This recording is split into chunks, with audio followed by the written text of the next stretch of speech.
I used to think one night couldn't undo an entire life, that years of love, loyalty, and friendship couldn't possibly crumble in the span of a few reckless minutes. But I was wrong. It all came apart the night my best friend got married. The night I crossed a line I can never uncross. The night I lost my best friend, my husband, and the person I thought I was. Claire and I were inseparable from the time we could barely spell our own names. We grew up side by side, sharing everything, secrets, heartbreaks, dreams. She was more than a best friend. She was my other half. We promised each other that no matter where life took us, we'd be there. May have honored each other's weddings, godmothers to each other's children, and someday, two wrinkled old women sitting on a porch, laughing about the chaos of our youth. I believed that bond was unbreakable. Then Ethan came along. When Claire introduced him to me, my stomach turned to ice, because Ethan wasn't a stranger.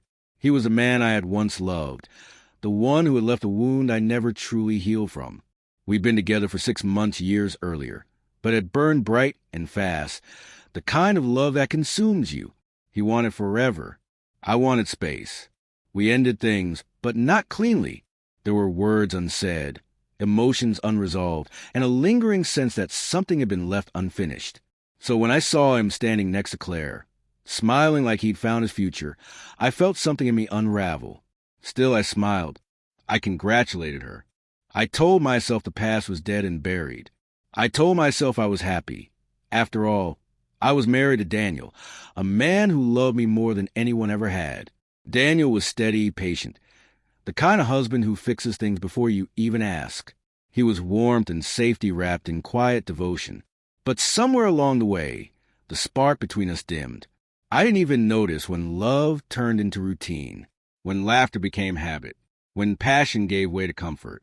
I told myself that was normal, that stability mattered more than fire, until Ethan returned and reminded me what fire felt like. When Claire and Ethan got engaged, I played the part of the perfect friend. I helped her choose her dress, plan her seating chart, write her vows. I toasted to her happiness while choking down my own envy. Every time I heard his name, every time I saw her glowing face, I felt guilt clawing at my throat. But I stayed silent, because telling her the truth would have destroyed everything. Or so I thought. On her wedding day, Claire looked breathtaking. She glowed in that way only a bride can, radiant, pure joy spilling from her eyes. She walked down the aisle toward Ethan, who watched her like she was the only person in the world. Everyone cried tears of happiness. I smiled, but my tears weren't joy. They were grief for what could have been, for what I had no right to still feel. By the reception, I was drowning in champagne and pretending it was celebration instead of avoidance. I laughed too loudly, danced too wildly, trying to silence the ache inside me. Eventually, I slipped outside into the garden, desperate for air. That's where Ethan found me. "Are you okay?" he asked quietly. I tried to joke, to push him away with a laugh. "Do I look okay?" Then he said it. The words that broke something in me. "We never really got closure, did we?" Maybe it was the alcohol. Maybe it was the ghost of what we used to be. Maybe it was selfishness.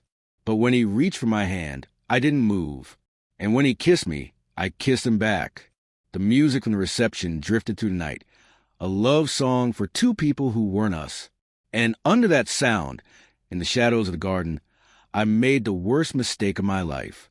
It didn't last long, but the damage was done. When it ended, the weight of what I'd done crushed me. This was a mistake. I whispered. "I know," he said, his voice shaking. "It can happen again." But it already had. It existed now, a moment that would rot everything it touched. I thought I could bury it, go home, kiss my husband goodnight, and pretend I was still the same woman. But secrets don't stay buried. They fester. They find a way out. When I walked through the door that night, Daniel was waiting. He didn't shout. He didn't even ask. He just looked at me, eyes hollow, face pale, and said, "Claire called me." Everything inside me stopped. A guest had seen Ethan and me slip away and told her, in her devastation. She called Daniel, my husband and my best friend, united by my betrayal. I tried to explain, to apologize, to beg. But Daniel just stared at me and said 6 words that still echo in my mind every night. You've destroyed us. Completely destroyed us. He packed a suitcase and left within the week. No anger, no scene, just silence. The kind of silence that follows something irreparable. Claire blocked me everywhere. Phone, social media, email. Her family called me names I can't repeat.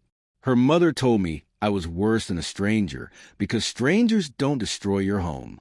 And the woman who once swore she'd be my sister forever now looked at me as though I'd been her enemy all along. As for Ethan, he stayed. For a while. But poison doesn't make a marriage stronger. It corrodes it from within. Whether they're still together, I'll never know. And I don't deserve to. Now I live alone in a tiny apartment that smells faintly of paint and loneliness. Some nights I scroll through old photos. Daniel and me at the beach, Claire and me at her graduation, silly pictures we took at midnight. And it hits me how easily I destroyed everything that ever mattered. For a fleeting moment that meant nothing. For a ghost of a past that should have stayed dead. People think closure heals. It doesn't. Sometimes chasing it just burns down what's left. I lost Claire. I lost Daniel. I lost every ounce of respect from anyone who ever loved me. And worst of all, I lost myself. There are no second chances for what I did. No apology big enough to undo it. No forgiveness I can ask for without sounding like a fool. Sometimes, in the quiet of the night, I still hear Daniel's voice, low, steady, final. You've destroyed us. And he was right.